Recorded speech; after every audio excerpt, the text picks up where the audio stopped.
Soldier or not, you obey. Mother's voice cracked like a whip before her palm connected with my cheek at Christmas dinner. The sting spread across my face as Dad rose, fist slamming the table, wine glass shattering into crimson shards. In this house, you don't give orders. I touched the blood at the corner of my mouth, my eyes finding the doorbell camera recording everything, and whispered, "Engagement initiated."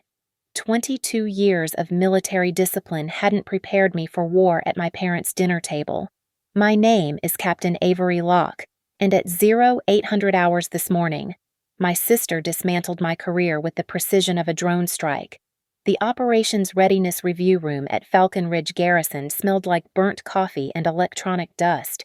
22 cyber defense specialists sat around the conference table, their CAC cards gleaming under the LED strips.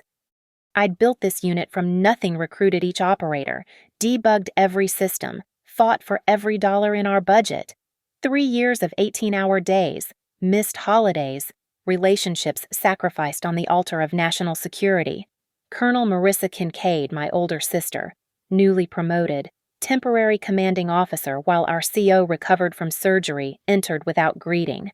Her heels clicked against the polished floor like a countdown timer. She didn't look at me. Hadn't looked at me properly since her promotion ceremony 2 weeks ago. "Effective immediately," she announced, voice flat as a flatlined EKG. "Captain Locke is relieved of command pending performance review." The room went arctic. Specialist Morales' fingers froze over her keyboard. Lieutenant Harper's coffee cup stopped halfway to his mouth. Master Sergeant Keegan, 28 years in, seen everything twice, actually flinched. "Ma'am." I kept my voice steady. "Professional." Inside, my chest cavity felt like someone had detonated a flashbang. On what grounds? Inability to manage operational stress. She slid a folder across the table. The assessment inside was dated 2 weeks ago, before any supposed incident, before this meeting, before she'd even assumed temporary command. "Surrender your sidearm, CAC card, and unit insignia." I read the fabricated evaluation. Every strength I'd demonstrated twisted into weakness. My attention to detail became obsessive micromanagement. My protective stance toward my team transformed into inability to delegate. My pushback against her recent budget reallocations money she'd tried to funnel to her protege, Major Evan Rourke's pet project labeled as insubordination.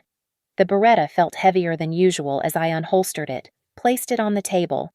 My CAC card clicked against the wood. The unit patch, our patch, the ghost in the machine we'd designed together as a team, came off my shoulder with the sound of tearing Velcro. "Colonel Kincaid." Keegan stood, slowly, deliberately.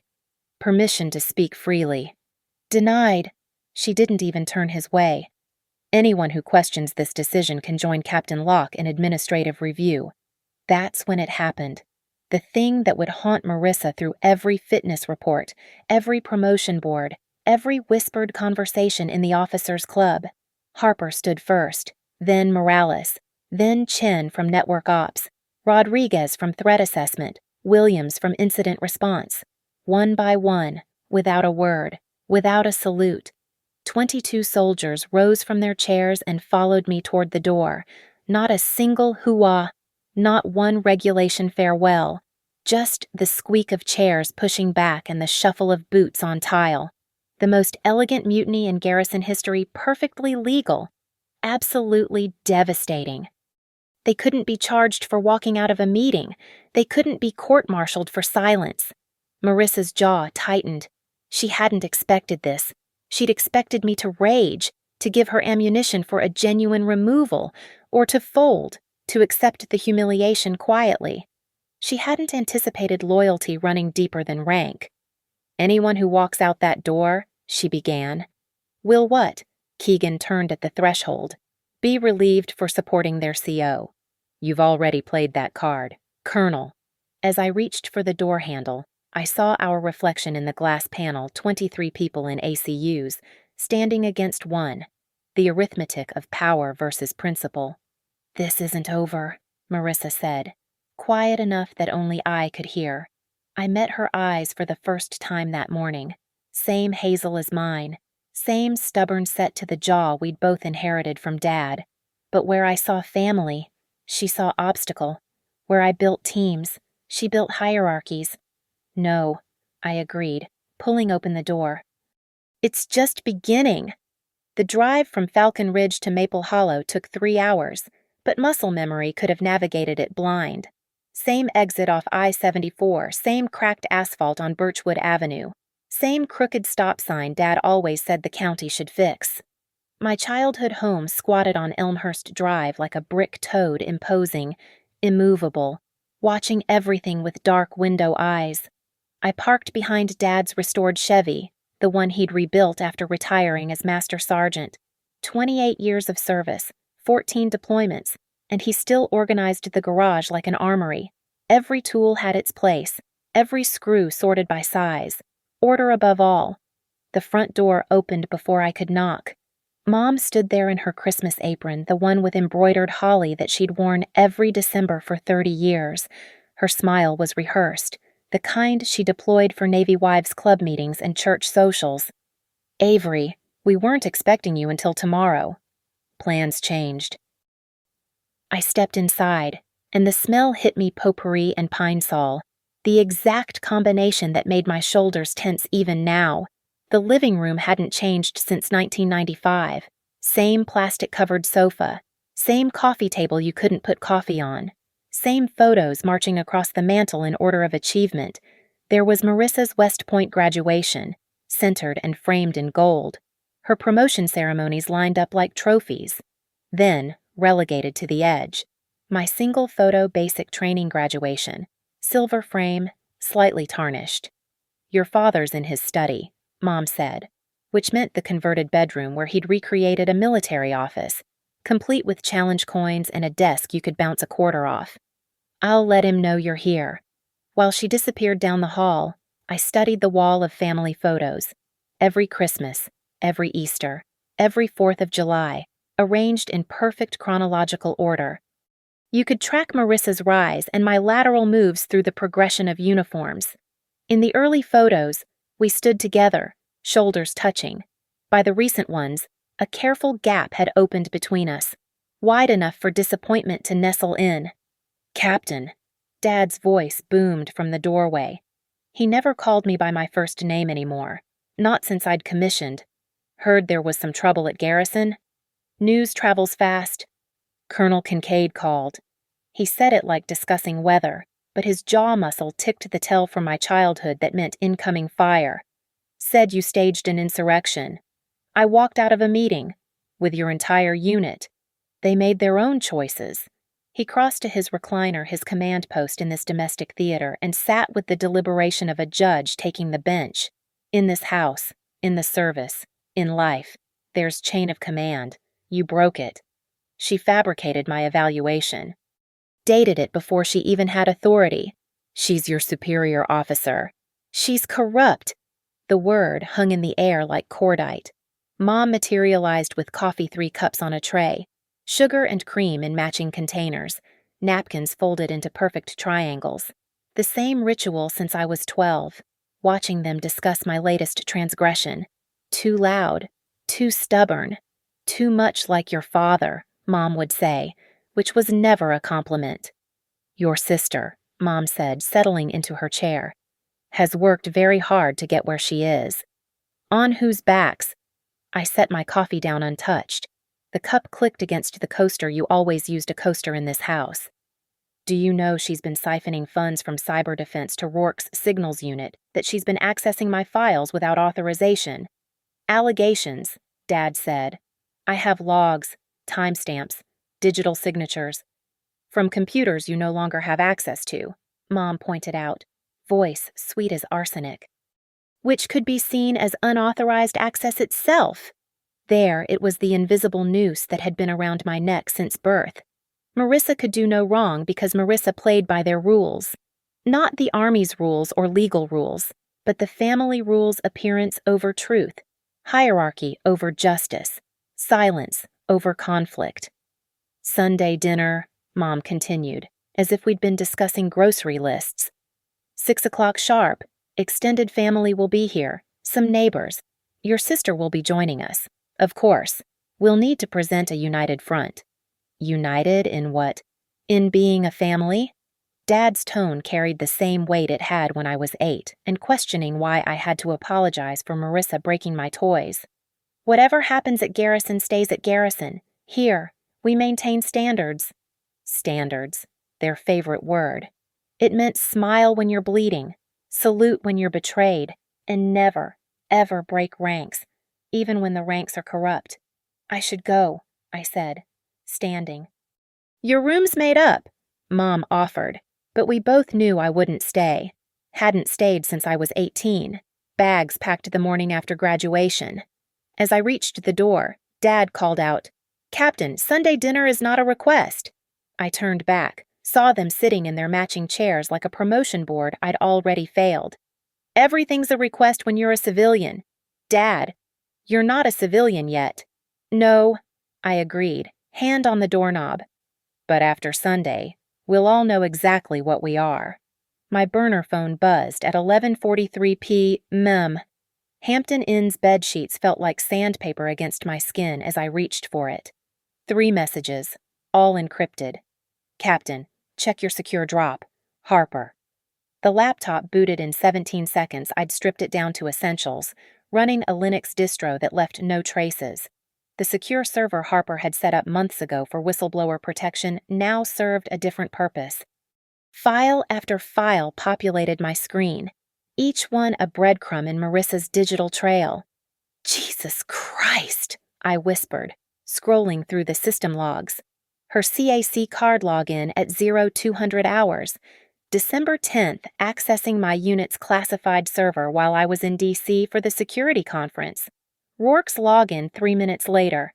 They'd copied everything: performance reviews, budget allocations, project timelines, even my personal notes on team development. Then, at 0217, they'd begun alterations, subtle ones, changing timestamps on missed deadlines that never existed, inserting complaints from anonymous team members who could never be verified. My phone rang. Unknown number. But I recognized the breathing pattern before she spoke. Don't react to what you're seeing. Nora Preston's voice was lawyer calm, the kind that had won her 3 cases against the DoD. Build the file. They accessed classified systems without authorization. That's a federal. I know what it is, but right now, it's your word against a colonel's. We need more. How much more? I pulled up another log. They've been doing this for weeks, before she even had temporary command. Timeline. First unauthorized access November 28th. The draft evaluation declaring me unfit created December 1st. She didn't assume command until December 10th. Beautiful. Document everything. Screenshots, timestamps, file hashes. We need forensic level proof. Another message popped up. Keegan this time. Check the backup server, the one Marissa doesn't know about. Every good cyber defense unit has redundancies. Ours had redundancies for the redundancies shadow systems that mirrored everything, hidden in subsections of the budget Marissa had deemed too insignificant to pilfer. Keegan had insisted on them after the ransomware attack on Fort Gordon. Paranoid. I'd called him then. Prophet. I'd call him now. The backup server told a different story than our main systems. Here, the original files remained untouched, preserved like insects in amber. My real performance reviews exceptional ratings across the board. The actual budget requests all legitimate, all properly allocated. And something else. Holy shit. What? Nora's voice sharpened. They've been running unauthorized programs on our servers, using our processing power for crypto mining. How much, based on these cycles? 40, maybe $50,000 worth over the past 2 months. That's theft of government resources, federal crime, prison time. Specialist Morales had included her own findings. She'd traced the mining wallet amateur move on Rourke's part, using a personal address. The transactions led to a bank account in his name, with regular transfers to another account, joint account, Marissa and her husband. They're not just corrupt, I said. They're stupid. Corrupt people usually are. They think power makes them invisible. My secure phone buzzed again. This time, a video file from an unknown sender. The metadata showed it came from the garrison's security system. I opened it. Conference Room C, December 9th, 10:15 p.m. Marissa and Rourke, heads bent over a laptop. Audio was faint but audible. Just change the dates. Marissa's voice. Make it look like she's been failing for months. What about her team? They'll know it's fabricated. They'll choose between supporting a disgraced captain or keeping their careers. Easy math. And if they don't, then we replace them too. I've got files on all of them. Harper's got a DUI from college. Keegan's daughter needs expensive medical treatment. Morales is undocumented's sister. Everyone has pressure points. The video ended. I sat in the dark hotel room, laptop screen casting blue shadows on the wall. My hands weren't shaking anymore. Anger had crystallized into something harder, sharper. You get all that? I asked Nora. Every word, conspiracy, blackmail, extortion. Your sister just graduated from administrative violation to criminal conspiracy. What's our next move? We wait. Let them think they've won. Sunday dinner, you said 6 p.m. sharp, full family gathering. Perfect. By then, we'll have everything packaged. Monday morning, we file with the Inspector General, the CID, and the FBI simultaneously. Three-pronged attack. No room to maneuver. She's my sister. She stopped being your sister the moment she fabricated federal documents. Now she's just another criminal who thought a bird on her shoulder made her untouchable.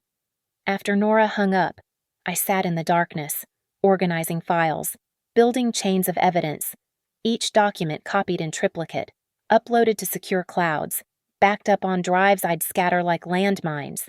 At 0300 hours, one last message arrived. From Keegan. The whole unit's behind you. Some battles you fight for country. This one's for family, the real kind. I looked at the photo on my laptop desktop, my cyber defense team at last year's Christmas party. All 22 of them crowded around a table at O'Malley's, raising bottles in a toast. That was family. The people who stood up when standing up cost something. Sunday couldn't come fast enough. Christmas lights blinked against the December darkness as I parked outside my parents' house at 5:58 p.m. Cars lined both sides of Elmhurst Drive, Aunt Patricia's Lexus, Uncle Roy's pickup, neighbors' vehicles I recognized from 30 years of forced festivities. Through the window, warm yellow light painted silhouettes of gathered family, their laughter muffled by glass and tradition. I touched my phone, confirming the recording app was running, then checked the small camera clipped inside my purse. Nora's instructions echoed, document everything, every word, every action. The door opened before I knocked. Mom stood there in her good dress, the navy one with pearl buttons she saved for important occasions. Her smile was stretched tight as wrapping paper. You're late. It's 5:59. Family arrives early? She stepped aside, and I entered the warmth that smelled like roasted turkey, cinnamon, and judgment. Everyone's waiting in the dining room. 23 faces turned as I entered. Marissa sat at Dad's right hand, the place of honor, her husband David beside her. She wore her dress blues, every ribbon perfectly aligned, the silver eagles on her shoulders catching the chandelier light. A performance of authority. Avery. She didn't stand, didn't smile. Glad you could join us. I took the only empty seat at the far end, between Cousin Jerome's kids. Exile disguised as seating arrangement. Dad stood, raising his wine glass. Before we begin, I want to acknowledge what this family has accomplished. Marissa's promotion to colonel. David's partnership at the firm. The strength of maintaining standards in challenging times. 2 standards, everyone echoed. Glasses rising. I lifted my water glass an inch, lips not moving. Avery, Aunt Patricia chirped, the family gossip already 3 wines deep. We heard about your little difficulty at work. Such a shame, but I'm sure Marissa will help sort it out. Yes, Marissa said, cutting her turkey with surgical precision. We take care of our own. Like you took care of my unit's budget. The words fell into the conversation like a grenade. Silence. Forks paused midway to mouths. Uncle Roy's jaw stopped mid-chew. "This isn't the place," Dad started. "When is—" I set down my fork. "When she's finished destroying everything I've built, when my team's families can't afford Christmas presents because their careers are over." "You're being dramatic," Mom said. Her voice honeyed poison. "Marissa did what any leader would do with an underperforming subordinate." Underperforming. I pulled out my phone, brought up the real evaluations. "Would you like to see my actual reviews? The ones before she doctored them. Put that away," Dad commanded. "No." The word hung there. Nobody said no to Master Sergeant Locke, retired or not. "I have a prepared statement," Marissa announced, pulling out a typed page. "Avery has been struggling with stress-related paranoia. The family has tried to—" "I'm not reading that." She blinked. "What? Whatever script you've written to paint me as unstable, I'm not reading it. You'll do what's best for this family," Mom said. "Whose family?" "The one that raised me to believe in honor, then asks me to lie, the one that taught me integrity, then demands I enable corruption. You ungrateful." Mom's hand moved so fast I barely saw it coming. The slap cracked across my cheek like a whip, snapping my head sideways. The sting bloomed hot and immediate. "Soldier or not, you obey," she hissed. Dad stood, his fist slamming the table. Dishes jumped, wine glasses toppled, red spreading across Mom's white tablecloth like blood. "In this house, you don't give orders," he growled. I touched my mouth, tasted copper where my teeth had cut the inside of my cheek. Around the table, relatives sat frozen. Aunt Patricia's mouth open, Uncle Roy half standing, the kids' eyes wide with shock. I turned my head slowly, deliberately, toward the corner where I'd noticed it earlier, the new doorbell camera, the one with continuous recording to the cloud, the one they'd installed after the neighborhood break-ins last month. Its red light blinked steadily. "Engagement initiated," I whispered, loud enough for the camera to catch. "What?" Marissa's voice pitched higher. I stood, calmly pulling out my phone. "That's what you say in cyberops when a defensive position becomes offensive." I opened the app, confirmed the doorbell footage was already uploaded to my cloud storage, to Nora's server, to the backup drives. "When you stop taking hits and start returning fire—" "Sit down," Dad ordered. "No, sir." I looked him in the eye. This man who'd taught me to stand at attention, to never show weakness, to follow orders. "I'm relieving myself from this unit, effective immediately." "You can't." "I can. I do. And by 0800 tomorrow, everyone else will too." I picked up my purse, careful to keep the camera angle optimal. "Thank you for dinner, and for the evidence." Evidence. David, the lawyer husband, finally spoke. Assault. Documented family conspiracy to suppress a federal investigation. Coercion. I smiled at Marissa. "Your prepared statement asking me to lie about your crimes, that's obstruction of justice." "You're recording this." Mom's face went pale. "The doorbell is. Has been for the last 37 minutes. Already backed up to multiple servers." I walked to the door, then turned back. "You taught me well, Dad. Always have contingencies. Always document everything. And never, ever leave your flanks exposed." "This is your family," he roared. "No," I said quietly. "This is your family. Mine is waiting for me to finish this fight." As I opened the door, I heard Marissa's chair scrape back. "This changes nothing tomorrow. Tomorrow you'll be answering questions from the Inspector General about why you accessed classified systems before you had authority, about the 50,000 in crypto you mined on government servers, about the threats against my team you thought nobody recorded." The door closed on their silence. In my car, my phone already had 17 messages from Nora, from Harper, from Keegan. The War Council was assembling. I drove away from Elmhurst Drive, watching in the mirror as shadows moved frantically behind lit windows. The cameras had caught everything.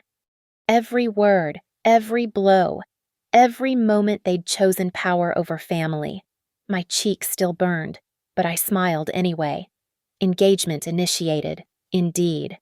0600 hours Monday morning. I sat in my hotel room, watching Falcon Ridge Garrison's network through the back door Keegan had left open, not touching anything, just observing, like watching an ant farm through glass.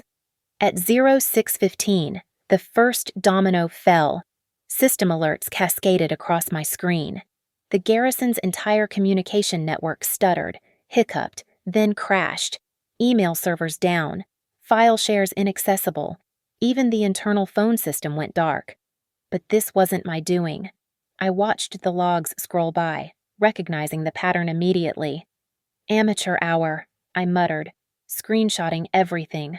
Someone had tried to execute a system-wide purge, delete the evidence of their crimes, but they'd triggered the failsafes I'd installed 3 years ago.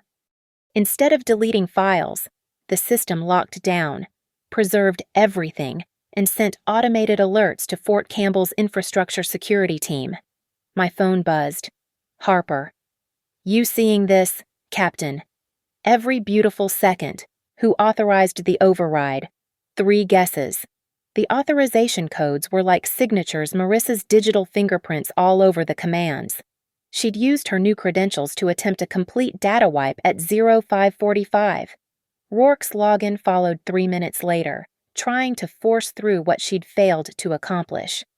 They're panicking, Harper said, trying to scorched earth before the IG arrives. Let them. Every attempt creates more evidence. By 0700, the Garrison was in chaos. I watched through security feeds as personnel arrived to find their workstations dead, phones silent, networks frozen. The backup generators kicked in, but the damage was done 12 to 14 hours minimum before full restoration, according to the automated assessment. At 0730, my burner phone rang. Unknown number, but I recognized the controlled fury immediately. What did you do? Marissa's voice was ice-cracking. Nothing. I'm sitting in a Hampton Inn, drinking terrible coffee. The entire network is down, yes. I can see that from the public status page. Looks like someone tried to execute an unauthorized system purge, using kernel-level override codes. I took a sip of coffee. That's a court-martial offense, isn't it? Silence? Then, this is your fault. My fault I don't even have access anymore. You took my credentials. Remember, if you hadn't what? Documented your embezzlement, recorded your conspiracy, refused to lie for you. The line went dead. At 0800, I made my second call, to the Inspector General's office. Major Hale, this is Captain Locke. I'd like to report a critical infrastructure failure at Falcon Ridge that appears to be intentional sabotage. Captain Locke, his voice was carefully neutral. We've been expecting your call. We've already received automated alerts about system failures and unauthorized access attempts. I have documentation. We'll need everything. Can you come in at 0900? Yes, sir. But the real entertainment started at 0830, when I activated the second phase. Not an attack, I wasn't touching their systems. But Keegan, beautiful paranoid Keegan, had set up something special. A dead man's switch tied to the failsafes. If anyone tried to purge the system, it would automatically broadcast a status report to every major in the garrison, every contractor, every civilian administrator. The subject line was innocuous. System maintenance notification. The content was devastating. It listed every unauthorized access, every override code, every attempt to delete or modify data, all tied to specific user IDs. Marissa's ID appeared 17 times. Rourke's, 23. The crypto mining operation was laid out in neat columns, CPU cycles stolen, electricity consumed, estimated monetary value. My phone exploded with texts. Holy shit, Captain. Morales. Did you see? Rodriguez. The contractors are pulling out. Williams. Colonel's locked in her office with legal. Harper. At 0900. I walked into the IG's office at Fort Campbell. Major Damon Hale sat behind his desk, 2 other officers flanking him. The table held printed copies of everything system logs, Financial records. The doorbell video from last night already transcribed. Captain Locke. Hale's expression was granite. Before we begin, I need to inform you that this investigation has been elevated. The CID is involved, as is the FBI's Public Corruption Unit. Understood, sir. The network failure this morning. You're doing... No, sir. I've been locked out of all systems since Thursday. The failure was triggered by Colonel Kincaid attempting to purge evidence at 05:45 this morning. You can prove this? I slid a thumb drive across the table. Every keystroke, sir. She used her override codes. The system recognized the purge attempt as potential sabotage and locked down exactly as designed. One of the other officers, a lieutenant colonel whose nameplate read Franks, leaned forward. The crypto mining operation. How long? Based on the logs, 4 months. But it likely goes back further. They were smart enough to wipe some historical data before I caught on. Estimated value. 50,000 minimum, possibly twice that. And the threats against your team. I pulled up the video on my phone. Marissa's voice filled the room. Everyone has pressure points. Hale's jaw tightened. Captain, I need to ask the incident last night with your family. Are you pressing charges? I touched my cheek, still tender from Mom's slap. That's a separate matter, sir. But related, establishing pattern of coercion. Then yes, I'll press charges. Franks stood. Captain Locke, effective immediately. You're reinstated pending investigation outcome. Colonel Kincaid and Major Rourke have been placed on administrative leave. Sir, your team refused to work with anyone else. Said they'd wait for their real CO to return. Almost smiled. Seems loyalty goes both ways. At 10:00 hours, I got the call from Harper. Voice barely contained excitement. Captain, you need to see this. Marissa just tried to badge into the building. Security turned her away, in front of everyone, the morning shift, the contractors, that reporter from the Garrison newspaper. Where's Rourke? MPs escorted him out 20 minutes ago. Box of personal items, full walk of shame. I sat in my car outside the IG's office, watching clouds gather over Kentucky. My phone showed 37 messages of support from my team, but the one that mattered came from an unknown number at 10:45. Your transfer to Cyber Command has been expedited. Report to Fort Gordon next month. Congratulations. Major Select Locke. The promotion I'd been denied for 2 years, suddenly approved. Funny how quickly the system self-corrects when the poison is removed. But this wasn't over. Not yet. The evidence was filed, the investigation launched, the garrison in chaos. Now came the real battle, the one in court, in the media, in every whispered conversation at every base where the story would spread. The surface campaign had begun. The evidence came together like a rifle being assembled, each piece clicking into place with mechanical precision. Tuesday, 0900. Nora Preston's law office smelled like leather and victory. She'd laid out the documents across her conference table like battle plans, each tagged with colored tabs, red for criminal, yellow for administrative, blue for civil. The memo trail is beautiful, she said, sliding a paper toward me. Budget allocation dated November 15th, requesting transfer of funds from your unit to Rourke's. Your denial stamped November 16th. Then this, another document. November 17th, same request, approved by Marissa, backdated to November 10th. Before she had signing authority? Exactly. And here. She pulled up an email on her laptop. Rourke to Marissa, November 20th. Subject line, cleaning project. Body text, need you to handle the backup situation before Friday's audit. I read the thread. Amateur hour they'd discussed their crimes over government email, thinking the vague language would protect them. But context was everything. Friday's audit had found nothing because they'd sanitized the primary servers Thursday night. But they missed the shadow backups. Nora continued. Your master sergeant, Keegan. Keegan's paranoia saved everything. Every transaction, every login, every altered file preserved with timestamps and hash values. My phone buzzed. Harper texting from Garrison IG investigators just seized Colonel's office computer. Whole hallway watching. Another text. From Morales. Rourke's wife cleaning out his office, crying, says he was framed. Then, Keegan. Morale board shows highest unit satisfaction in garrison history. Guess people like honest leadership. There's more, Nora said, pulling my attention back. She opened a folder marked Confidential. The FBI found something interesting in their financial review. I scanned the bank records. Regular deposits to Rourke's account from the crypto wallet, that much I knew. But there were other transfers. Monthly payments to a consulting firm that didn't exist, registered to a shell company in Delaware. Marissa's husband's firm, Better. Marissa herself is listed as CEO. She's been funneling money through her husband's law practice to hide kickbacks from contractors. How much? Over 2 years. 300,000. Maybe more. Jesus. I'd thought this was about jealousy, about power, about keeping little sister in her place. But this was pure greed, wrapped in a uniform. Wednesday brought the audio recordings. The IG had pulled 3 months of conference room surveillance, perfectly legal, disclosed in every employment agreement, forgotten by everyone who'd grown comfortable with corruption. I sat in Major Hale's office, listening through headphones. December 3rd, 1400 hours. Marissa, the captain's getting suspicious.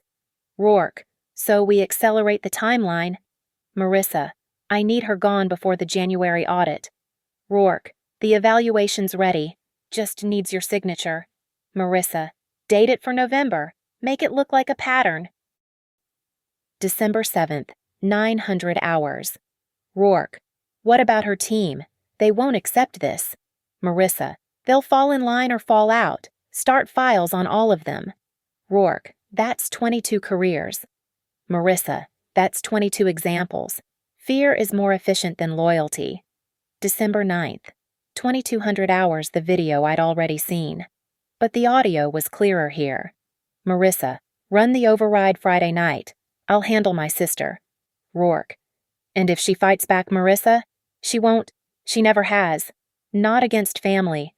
I pulled off the headphones. She was wrong about that. These recordings are admissible, Hale said, combined with the financial evidence, the digital forensics, and the witness statements from your team. How many statements? All 22, plus 14 contractors and 6 civilian administrators. He allowed himself a small smile. Apparently, your unit wasn't the only one she was stealing from. Thursday. The dam burst completely. The Garrison newspaper ran a story, Investigation Launched into Network Failure, carefully worded but devastating in its implications. By noon, it had been picked up by Army Times. By evening, Task and Purpose had published an exposé on corruption in cyber commands. My phone rang constantly. Reporters, fellow officers, people I hadn't spoken to in years. I ignored them all except one. Avery, Dad's voice was stone. You need to stop this. Stop what? This vendetta, the investigation, the media circus. I didn't call the media. You destroyed your sister. She destroyed herself. I just documented it.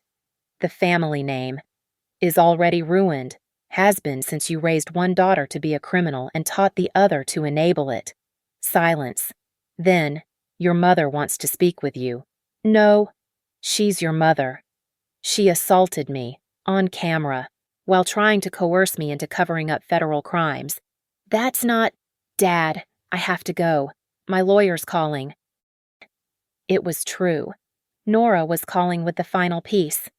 The doorbell video, she said without preamble. I've had it enhanced, audio isolated and cleaned, every word crystal clear. And, your mother says, quote, you'll do what's best for this family, immediately before striking you. Your father says, in this house, you don't give orders while displaying aggressive physical behavior. In context of the previous discussion about covering up Marissa's crimes, that's conspiracy to obstruct justice. Add the assault, and we have a beautiful criminal and civil case. They're my parents. They're accomplices who chose your sister's crimes over your career. Friday morning, 0800. I stood in my office, my actual office, credentials restored, team gathered around at the conference table where this had all started 8 days ago. The final count, Harper announced, reading from his tablet. Colonel Kincaid 17 charges including embezzlement, conspiracy, conduct unbecoming. Major Rourke 23 charges including theft of government resources, false official statements, computer fraud. Estimated sentences, Rodriguez asked. If convicted on all counts, Harper calculated, 15 to 20 for both, plus dismissal from service, loss of pension, loss of benefits. And the parents? Morales wondered, looking at me. That's a civil matter, I said carefully. Separate from this. But it wasn't separate. Nothing ever was. The infection had spread through every system family, garrison, career. The only cure was complete excision. Keegan stood. Captain, sorry. Major Select Lock. The team has something for you. He pulled out a plaque. Our unit insignia, the ghost in the machine with an inscription, for standing when standing cost everything. 22 signatures at the bottom. We had it made Monday. Williams explained. After you were reinstated. Because we knew you'd win. How? Because you documented everything, Harper said. Just like you taught us. I held the plaque, feeling its weight. Through my window, I could see Marissa's empty parking spot, the one marked Colonel Kincaid that would soon bear someone else's name. The infrastructure she'd tried to corrupt had turned on her, preserved her crimes, broadcast her shame. My phone buzzed one last time, a text from an unknown number, but I recognized the area code, Maple Hollow. The whole town knows. Christmas dinner video went viral. You've destroyed us. I deleted it without responding. Some chains were meant to be broken, some systems meant to fail. The evidence was complete, cataloged, filed in triplicate, every crime documented, every lie exposed, every betrayal preserved in silicon and paper. The trap was perfect. Now, all that remained was watching it close. Saturday morning, 1000 hours. The garrison's emergency command brief had been called by General Morrison himself, flying in from Fort Campbell. I sat in the back row, watching the fallout cascade. Effective immediately, Morrison's voice filled the conference room. Colonel Kincaid's security clearance is revoked. All access to classified systems terminated. Major Rourke likewise. The room was silent. 40 officers, none looking at each other. They all knew the real message the infection was being cut out. Additionally, Morrison continued, their offices have been sealed pending criminal investigation. No one enters without CID escort. My phone vibrated. Text from Keegan. Rourke just got escorted out. Had to surrender his CAC at the gate. Guard made him wait while they deactivated it. 15 minutes in the snow. Another from Harper. Marissa tried to enter through the contractor gate. Denied.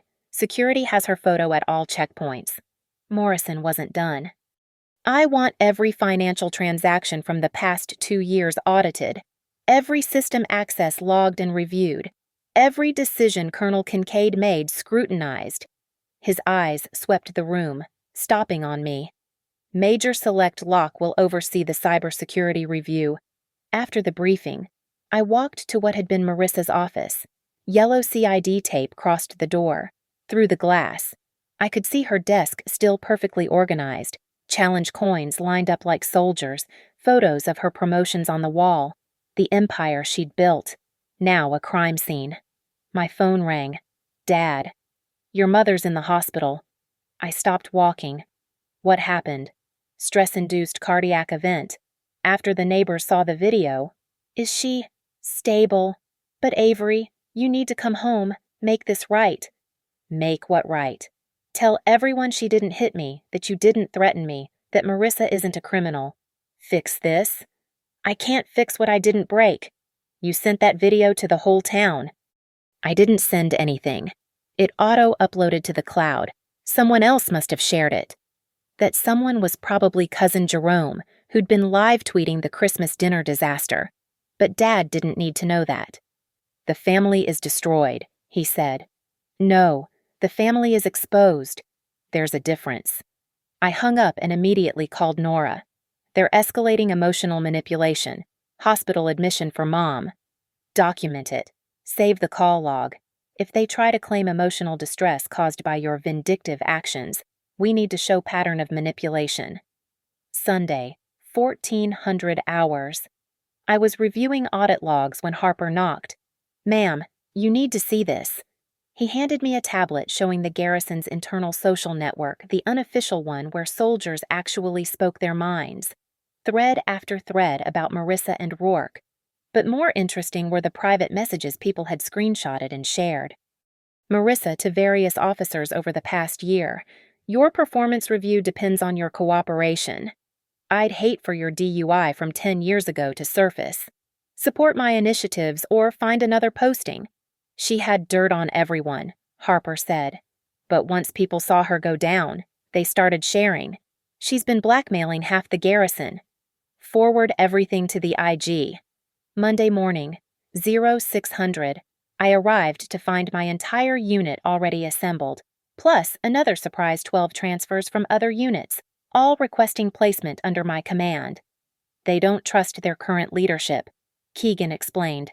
"Word is you're the only honest commander left." My phone buzzed with a calendar reminder, IG Final Evidence Presentation, ERO 800. But first, another call. Unknown number. But I recognized the voice immediately.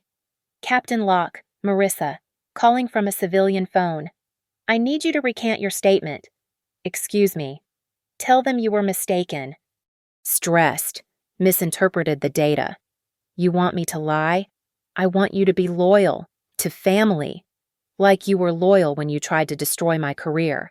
When you threatened my team. When you stole hundreds of thousands in government funds. I'm your sister.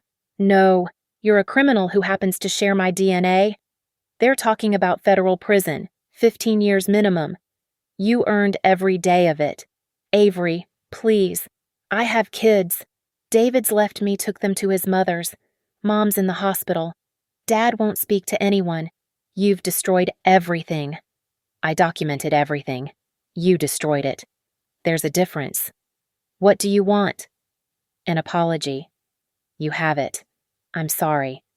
I want justice, and in about 2 hours, I'm going to get it." Silence. Then, quieter. "You always were Dad's perfect little soldier."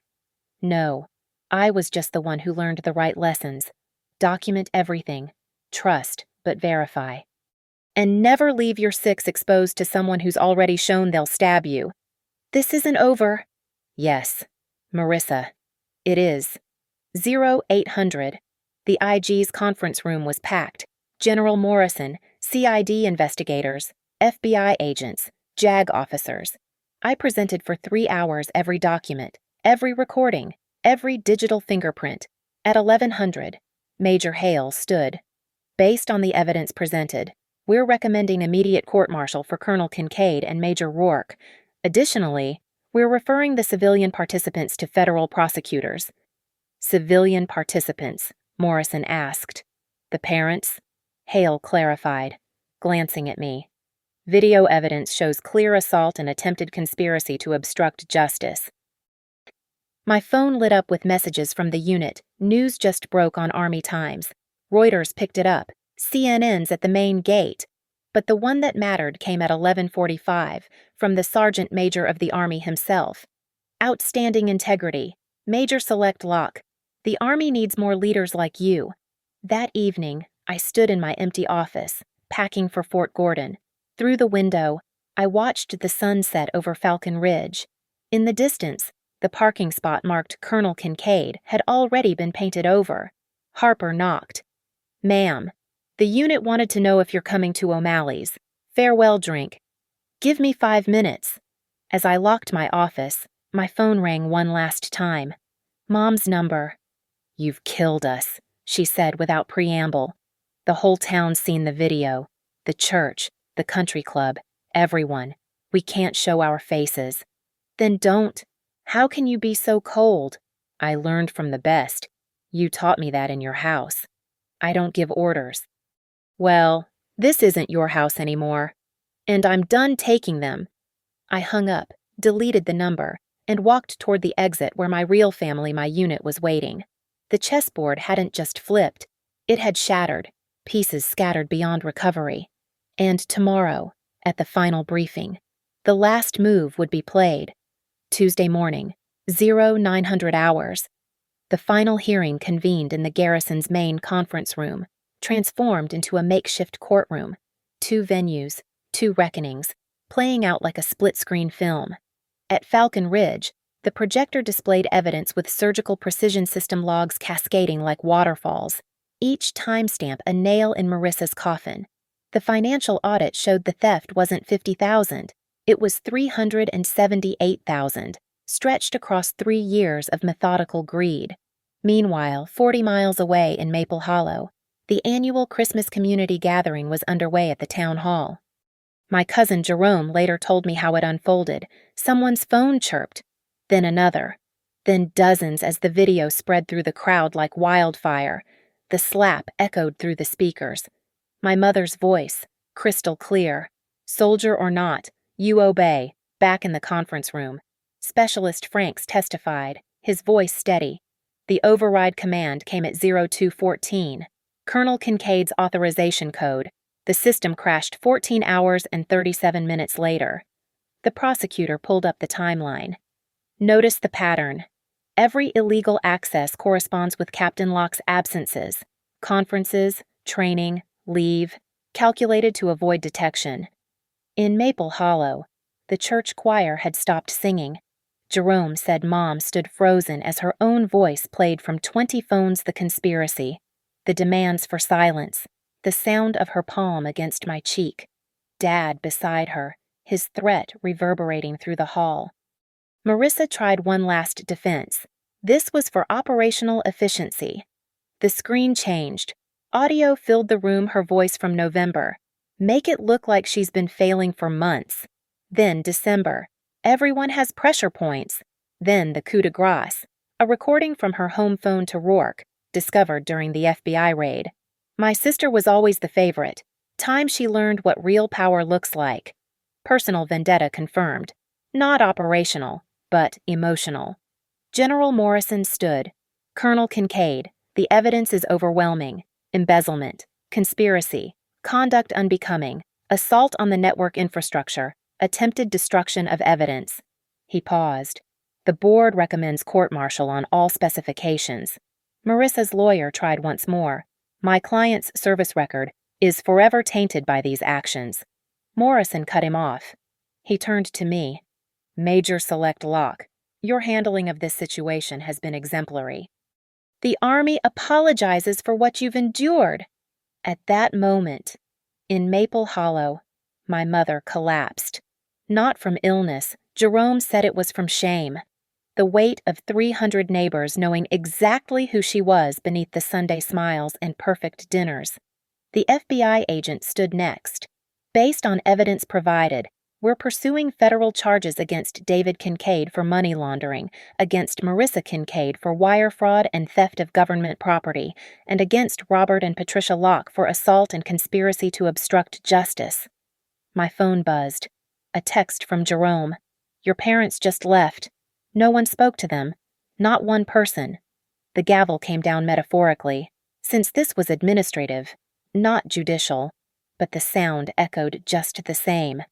Colonel Kincaid, you are hereby relieved of all duties, benefits, and privileges.